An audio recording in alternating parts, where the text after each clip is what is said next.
Hello, I am Patricia Sanja. Most people call me Patricia Gatlin, but I do have two names. And I am an operations slash administrative professional currently working in the tech field. And I have been a operations admin professional for about 10 years now. Can't believe I'm saying that, but it is true. I've been in this field for 10 years. And Wow. so, yeah, my goal is basically to contribute to supporting, building, and maintaining teams. A couple of different fields that I've been in include higher education, is where I got my start, dabbled a little bit in public policy and government, a little bit of legal, and now I've landed on solid ground in the tech industry. So I'm very, very happy about that. Specialties about me would be like information management, data analysis, project management, human resources, customer service, and community outreach. And my passion, of course, just to add that in, is diversity, equity, and inclusion. So, yeah, that's a little bit about me. I'd be remiss if I didn't share with those that may watch this video exactly how you and I connected in the first place. And that diversity and inclusion obviously is the fuel behind that. You and I met through LinkedIn, right? Yes, correct. And so, and I was very, very impressed by your push for advocating for job seekers, pushing and supporting different posts that talked about diversity and inclusion. Right. And here we are today. So I mean, we can go in any order you prefer, but I really would love to hear one, where your passion for diversity and inclusion came from, how this initiative that you've been doing on LinkedIn came to be. I'm just very curious how that started. Well, it started from my undergrad days, and probably prior to that, I come from a family that's very much into like social activism and things of that nature. But where my take comes from is definitely being a pre-law, a history major in my undergrad, and so from there, I went on to get my master's in humanities. And I had studied in my undergrad Webb Du Bois's double consciousness theory, and I No. applied that theory, yeah, to Japanese American internment camps in America. I wanted to continue my thesis and write a book on that and talk about dual identity, particularly in America and dealing with oppression. So I've been studying oppression in regards to legal things like pre-law, constitutional law for quite some time. And then when I moved on into humanities, I became a humanistic scholar.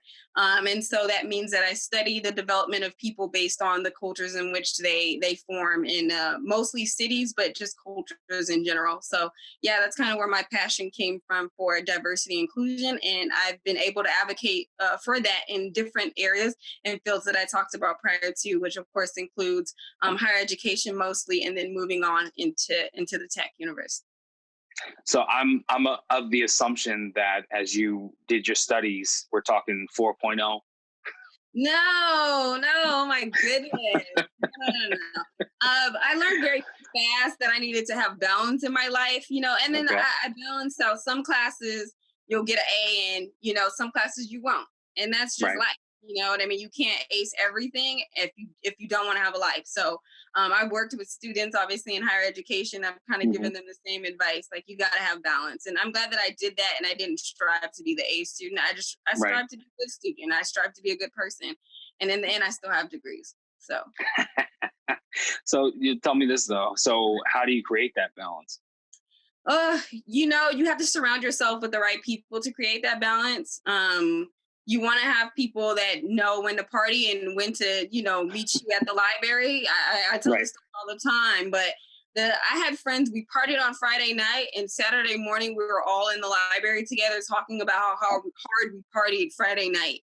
And we were helping each other like complete papers and prep for, quizzes and things of that nature. And I picked up that concept because I was watching other cultures, other, Right. cultural groups. That's what I do. I Okay. stalk other cultures. And I saw them congregating together and helping one another. And I said, well, why can't I do that as an African American girl? Like, why can't I get my Hmm. friends to do that? And so I rallied everybody up and they were all down for it. And I guess I can say I swayed them by telling them we get to relive our stories, before we get to get the hard work done. So it was a good time. So yeah, that's how that happened. I'll just say that sounds like a good time. It really was. We had food. Sometimes people would bring, pizza and all that kind of stuff. And I just really got blessed with friends who wanted to do that. Wow. Yeah, I think it's important to have a good circle, professionally, personally, all that Right. kind of stuff. I think that old saying about you are the company you keep. You are. Right? You are the company you keep. You are the degrees in which you surround yourself with. And again, I've just always had that in me that I wanted to be around movers and shakers and people that were really going to go for the things that they wanted in life. And we all Right. were able to really just motivate each other as people of color, not just as Black people, but there were other people a Right. part of our group. And so we were all diverse, So again, a part of my life.